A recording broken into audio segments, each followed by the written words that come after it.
ఇంట్లో 5గురు పిల్లలుంటే సందడి సందడిగా ఉంటుంది. ఈ 5గురు పిల్లల్లో ఎవరు ఎక్కువ అల్లరి చేసేవాళ్ళు? లేదండి, ఈయనే అల్లరి పెద్ద. అమ్మ ఇక్కడ ఒకటమ్మా, అల్లరికి, హుషారుకి, చలాకితనానికి, చిలిపితనానికి ఆ తేడా తెలుసుకుని చెప్పమ్మా. అల్లరంటే ఇప్పుడు నా ఇమేజ్ ఏమైపోద్ది, అల్లరంటే అల్లరుడా అని. నేనేమో చాలా రావుడు మంచి బాలుడు అనేలాగా నా ఇమేజ్ ఇది. నేను అలాగే చెప్తుండేవాడిని. నా ఉద్దేశం అదే. నేనేమో అల్లరి నన్నే అంటే చలాకితనం, అమ్మ అల్లరి అనుకునేదేమో. లేదండి, ఎక్కువ హుషారు కానీ చాలా బాగుండేవాడు అబ్బాయి. అవునండి, వాడే చేసేవాడు. ఇంట్లో ఎవరు ముట్టుకునేవాడు కాదు, మా నాగబాబు అస్సలు ముట్టుకునేవాడు కాదు. అన్నిటికీ నాకు ఆయన సహాయమే పాపం. నాన్న ఆయన ఉద్యోగం వెళ్ళిపోయారు. నేను పాక్కుంటూ అలాగా వెళ్తూ వెళ్ళిపోయాను. నాకు తెలియదు. తర్వాత అమ్మ చెప్తుంటే నేరుగా మాత్రం కొన్ని గుర్తు కంబర్ కోలు ఉంది. ఒక అది పెట్టి అది వెళ్ళి కూర్చోతా ఏడుస్తాను రోడ్డు మీద. అయ్యేసరికి వాడు 3 years. సో నన్ను వాడు తీసుకెళ్ళి వాడు కమరకులు కూర్చోబెట్టాడు. ఏడుస్తాను, ఎవరికి వెళ్ళాడో తెలియదు వాళ్ళకి. సో అది ఒక గంట పోయిన తర్వాత అమ్మ ఎత్తుకుంటూ వాడు కూర్చొని వాడు చిన్నబిడ్డ చూసారు, చిన్నబిడ్డ చూసారు, మొత్తం తెచ్చి అది వాడు చూసి ఈ అబ్బాయి అన్నారు. కాదు అనేసింది. అదేంటి అలా అంటారు, సరిగ్గా చూడమ్మా. ఈ అబ్బాయి మా అబ్బాయి అని. ఏంటమ్మా అంటే ఆ కమర్గోలులో కింద కూర్చోబెట్టాడు కదా, బస్ అంతా పూజేస్తుంది. అలాగే అయిపోయింది. అంటే రంగని కాదు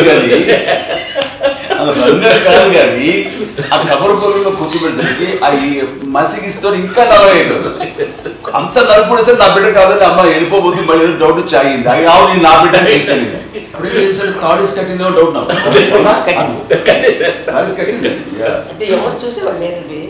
అమ్మేమో అల్లరి అనుకునేదండి. నాకేమో చిన్ననాటి మహాభాగవతం కృష్ణుడి కార్యక్రమం అనుకుంటాను. ఆయన మహానుభావులు అయ్యే వాళ్ళందరికీ ఆ లక్షణం ఉంటుందేమో చిన్నప్పుడు. కొన్నిదల కుటుంబ సభ్యులు మంచి రుచులను ఆస్వాదిస్తారని, మంచి భోజనాలని ఆనందిస్తారని అందరికీ తెలుసు. చిన్నప్పుడు వీరి ఆహారపు అలవాట్లు ఎలా ఉండేవి? ఇదేవి ఎగిరేవి ఇవి ఎవ్రీ డే 2 పూట్ల ఉండాలండి నాకు.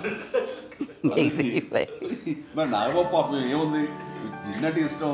మరి అన్ని రకాలుగా నాన్న కోసం చేసి పెడుతుంటే మరి తను అవి ఇష్టపడక ఆ తర్వాత లేకపోతే కోపడక ఎలా ఉంటాడు చెప్పండి. 5గురు పిల్లలు అయినా అమ్మా నాన్నలు కొంతమంది పైనే ఎక్కువ దృష్టి పెడతారు. ఈ 5గురిలో మీరు ఎవరి మీద ఎక్కువ ఫోకస్ పెట్టేవాళ్ళు? కళ్యాణ్ బాబు అండి. వాడంటే బాగా, అంటే వాడు ఏది తినేవాడు కాదు అసలు. ఏది ఆడికి ఏది తింటాడని ఇప్పుడు వాడికి నచ్చకపోతే, ఇప్పుడు నేనైతే నచ్చకపోతే చాలా గోల్ చేసేవాడిని. అన్నయ్యకేమో చాలా అన్నయ్య ఏదైనా ఏది పెట్టినా తినేవాడు, అసలు అడ్జస్ట్మెంట్ మెంటాలిటీ. నాకేమో నచ్చకపోతే చాలా గొడవ పెట్టేవాడిని. తినే ఇది ఒక అన్నం, ఇదొక కూరలు అని వెళ్ళిపోయేవాడిని.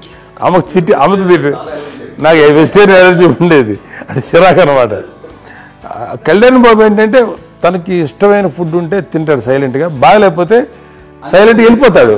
అమ్మకి ఏమంటారండి, వదిలేమ్మా తన తింటాడు. అది నిశ్శబ్దంగా నిరసన ప్రకటించేవాడు. దాంతో వాడి గురించి చాలా ప్రొటెక్టివ్గా చూస్తున్నాడు అమ్మ. పైగా చిన్నప్పటి నుంచి కొంచెం వాడు వీక్గా ఉండేవాడు, అంత బలమైన ఇది కాదు.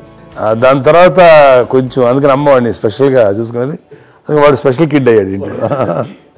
మీ అమ్మగారు మీ అక్క చెల్లెళ్ళకి ఇచ్చిన సలహా ఏంటి? అంటే ఇండిపెండెంట్గా ఉందంటారు అమ్మ, ఎవరి డిపెండ్ అవ్వదు.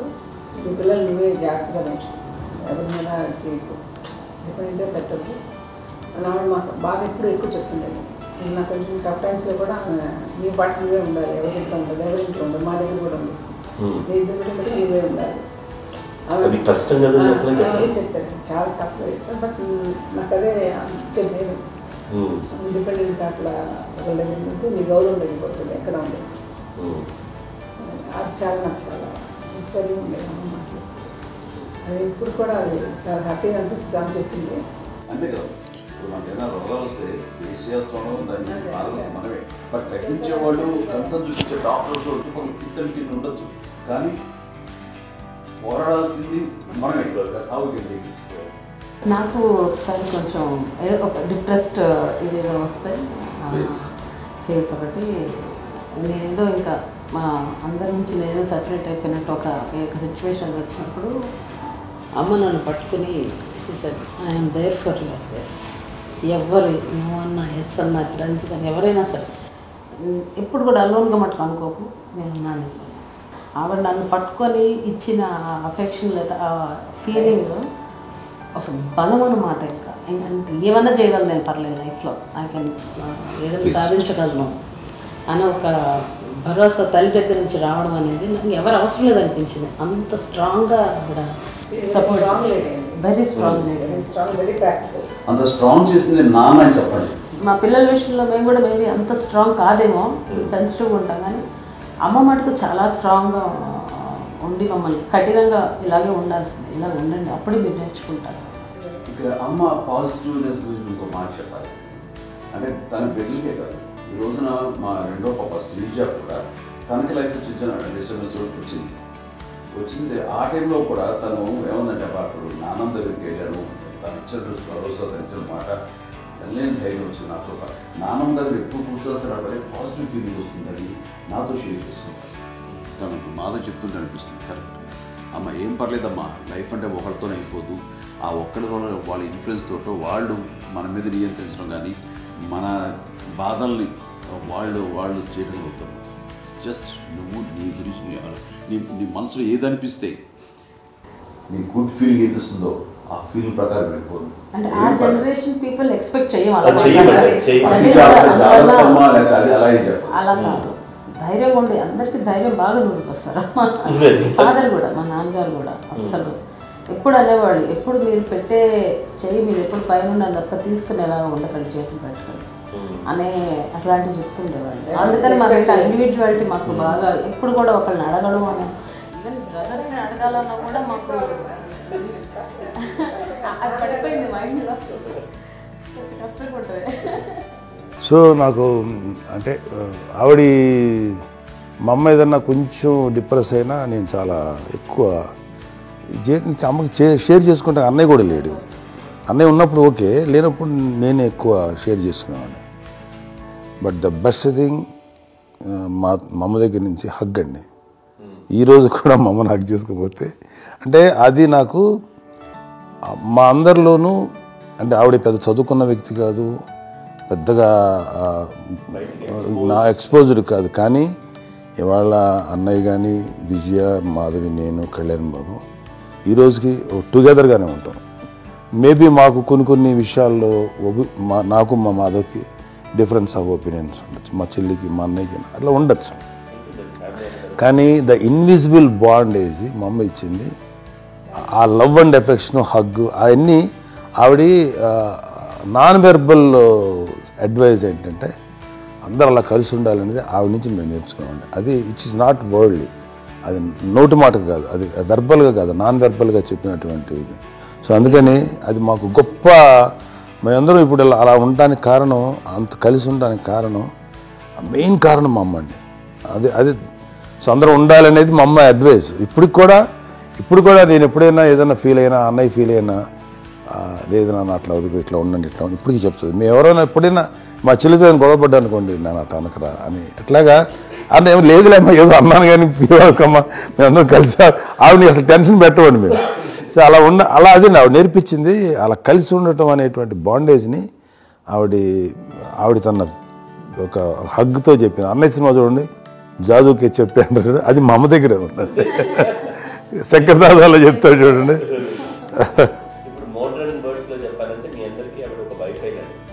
Yes, you can say that. Yes. ఇంకొక అడ్వైజ్ కంటే అండి, అమ్మ విషయంలో నేను గొప్పగా ఫీల్ అయ్యేది, కానీ చాలామంది పెద్దలు రిటైర్ అయిపోయి విశ్రాంతి తీసుకుంటున్నటువంటి పెద్దలందరూ కూడా ఆచరించే విధంగా ఒక విషయాన్ని నేను గమనించాను. ఇప్పుడంటే నా దగ్గర ఉంటుంది కాబట్టి ఉన్నాను. అమ్మ విడిగా ఇంకొక ఇంట్లో ఉండేది 9 సంవత్సరాలు, నాన్నగారు గౌరవం దగ్గర నుంచి ఉండేది. 5 సంవత్సరాలు ఒంటరిగా ఉండి నన్ను బిడ్డలందరూ ఎవరు మానవ వెళ్ళిపోయారు, నేను ఒంటరి అయిపోయాను అన్న ఫీలింగ్ అమ్మ ఎప్పుడు ఉండేది కాదు. తర్వాత బిడ్డలు ఆయా వాళ్ళ టైం బట్టి వచ్చి చూసుకుంటూ సరిపోతుంది. అది వారమా, నెలక, 2 నెలక, అసలు ఒక్కోసారి రాలేని పరిస్థితిలో ఉంటుంది. 5-6 నెలల పాటు ఇదే ఊళ్ళో ఉంది. పక్క వీధుల్లో ఉండి ఎవరి పనులు వాళ్ళు బిజీగా ఉండి, ఎవరి షూటింగ్ వాళ్ళు బిజీగా ఉంది, ఎవరి ప్రొఫెషన్లో వాళ్ళు బిజీగా ఉంది, ఎవరి ప్రొఫెషన్లో వాళ్ళు బిజీగా ఉంది, తన సంసారం తను బిజీగా ఉండి అనుకోసారి అమ్మ ఏమి ఫీల్ అవుతారు, ఏంటమ్మా రావట్లేదు, అసలు పట్టించుకోవట్లేదు ఏంటి అంటే అంతేలేమ్మా అని ఇలాంటి నిరసన మాటలు కానీ, ఈసరింపు మాటలు కానీ, లేకపోతే న్యూనతాభావం కానీ ఇలాంటివి ఎప్పుడు అమ్మకు లేవండి. వచ్చే అబ్బాయి అరే ఏం చేసి పెట్టకుండా చెప్పండి అంటూ చాలా పాజిటివ్ ఉంది. ఇప్పటికీ కూడా తను సెపరేట్ కిచెన్ మా ఇంట్లో, మిగతా వాళ్ళతో వేరే కిచెన్ ఉంటుంది. ఎందుకంటే అమ్మకి మోస్ట్ స్ట్రెస్ బస్ట్ వచ్చేసినా లేకపోతే ఏదో రిలీఫ్ ఏంటంటే తన కిచెన్లో కూర్చొని వండుకుంటాడు, వండి అందరికి పెట్టాం. ఇప్పటికే కళ్యాణ్ బాబు అక్కడ తిరిగేసి ఎక్కడో చేసి నిరసన చేసి మంత్రాకలు చేసి వస్తే అమ్మకి చాలా జాలి.